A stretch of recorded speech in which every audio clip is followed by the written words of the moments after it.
ശ്രീ ജയചന്ദ്രൻ, ഈ യുവകഥാകൃത്തിൻ്റെ അനുഭവത്തിൻ്റെ ഉത്തരവാദിത്തം സർക്കാരിനാണ് എന്ന് പറഞ്ഞാൽ താങ്കൾ എങ്ങനെ മറുപടി നൽകും?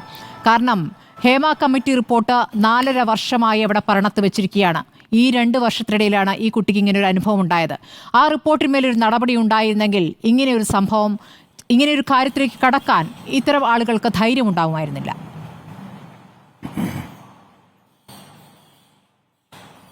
ഇത് ഈ മലയാള ചലച്ചിത്ര മേഖല വലിയൊരു വഴിത്തിരിവിലെത്തി നിൽക്കുകയാണല്ലോ സമീപ ദിവസങ്ങളിലെല്ലാം നമ്മൾ കാണുന്നത്.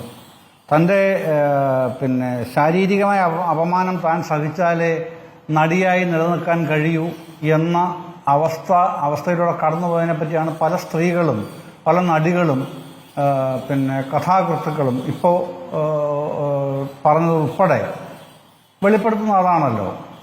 അവർ തന്നെ പറയുന്നുണ്ട്, പിണറായി വിജയൻ മുഖ്യമന്ത്രി നടത്തിയ പ്രസ്താവനകളെ തുടർന്നാണ് ആ ധൈര്യം ഇപ്പോഴെങ്കിലും തനിക്ക് കിട്ടിയത് എന്ന് പറയുന്നുണ്ട്. അത് ഇനി തുടർന്നും ആ ഒരു കെയറിങ് ഗവൺമെൻറ്റിൻ്റെ നിന്ന് കിട്ടും എന്നാണ് അവരുടെ വിശ്വാസവും. അതുകൊണ്ട് തന്നെ അതുമായി മുമ്പോട്ട് പോകണം. അതിൻ്റെ ഭാഗമായിട്ടാണ് ഇന്ന് DGPക്ക് രാവിലെ മെയിൽ ചെയ്തിട്ടുള്ളത് പരാതി എന്നവർ പറയുന്നുമുണ്ട്. അപ്പോൾ അതൊരു വലിയ മാറ്റത്തിന് തുടക്കമിട്ടിട്ടുണ്ട്. അതുകൊണ്ടാണല്ലോ കഴിഞ്ഞ ദിവസങ്ങളിലൊക്കെ ആയിട്ട് ഇന്ന് എത്രയോ പേരാണ് രംഗത്ത് വന്നത്. തങ്ങൾക്ക് നേരിട്ട് അപമാനം എന്ന് പറഞ്ഞ ഒരുപാട് പേര് രംഗത്ത് വരും. ഇതിനെപ്പറ്റിയൊക്കെ നാളെ മുതൽ അന്വേഷിക്കാൻ തുടങ്ങുകയാണ് പോലീസ്.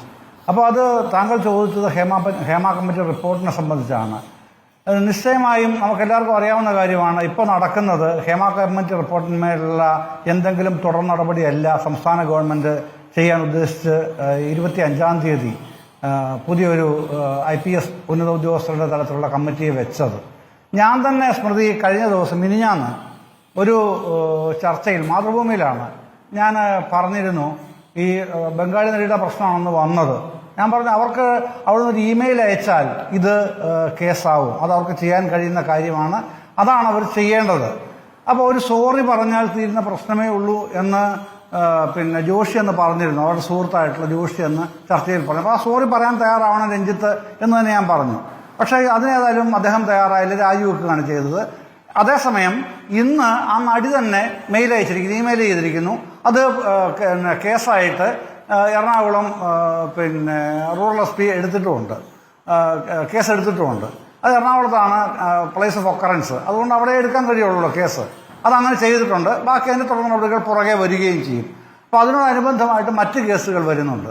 ആ കേസുകളാണ് നാളെ മുതൽ പോലീസിൻ്റെ പുതിയ സംഘം അന്വേഷിക്കാനായിട്ട് പോകുന്നത്. പലരുടെയും മൊഴിയെടുക്കും. അവരതിൽ ഉറച്ചു നിൽക്കുകയാണെങ്കിൽ കേസ് ചാർജ് ചെയ്യും, FIR ഉണ്ടാവും, കോടതി നടപടികളിൽ കടക്കും. അറസ്റ്റ് അടക്കമുള്ള കാര്യങ്ങൾ വേണമോ വേണ്ടേ എന്നൊക്കെ ഉള്ളത് പിന്നീട് തീരുമാനിക്കപ്പെടണം. അപ്പോൾ അതിൽ ഈ ഹേമ കമ്മിറ്റി റിപ്പോർട്ട് എന്നുള്ളത് ഇപ്പോഴും ആ ഹേമ കമ്മിറ്റി റിപ്പോർട്ട് വന്നു.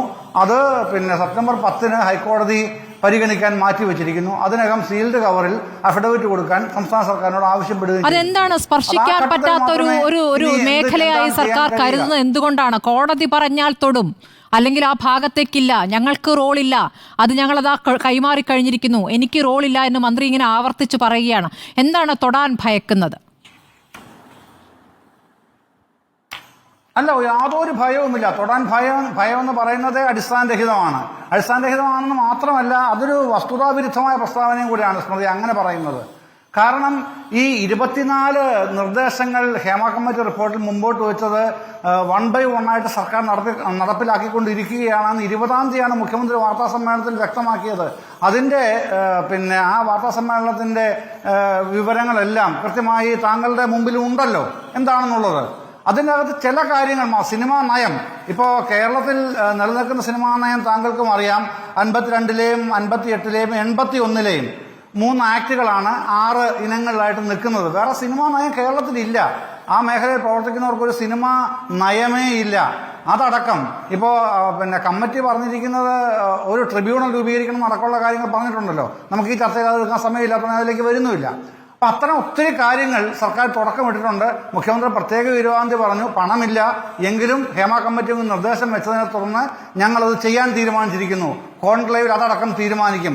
പക്ഷേ മറ്റു ചില കാര്യങ്ങളാണ് ഹൈക്കോടതിയിലെ കേസിന് ആസ്പദമായിട്ടുള്ളത്, അതറിയുമല്ലോ. അതിൽ ഗുരുതരമായ മൊഴികൾ, ആ മൊഴികളിൽ കേസെടുത്തുകൂടെ എന്ന് സർക്കാരിനോട് കോടതി അടക്കം ചോദിച്ച സാഹചര്യം നമ്മുടെ മുന്നിലുണ്ട്. എന്തിനാണ് മുൻഗണന എന്നിടത്താണ് ഏറ്റവും മുൻഗണന സർക്കാർ നൽകുന്നതാണ് എന്നതാണ് ഏറ്റവും പ്രധാനം, ശ്രീ ജയേന്ദ്രൻ. കാരണം കോൺക്ലേവ് എന്നുള്ളത് വിദേശത്തു നിന്ന് പോലും വിദഗ്ധരെ, പ്രഗത്ഭരെയൊക്കെ കൊണ്ടുവന്നിട്ടുള്ള ഒരു വലിയ പരിപാടിയാക്കിയിട്ടാണ് ആലോചിക്കുന്നത്. അങ്ങനെ ഒരു പരിപാടിയാണോ ഇപ്പോൾ അടിയന്തരമായി നടത്തേണ്ടത് എന്ന ചോദ്യം അവിടെ നിൽക്കുകയാണ്.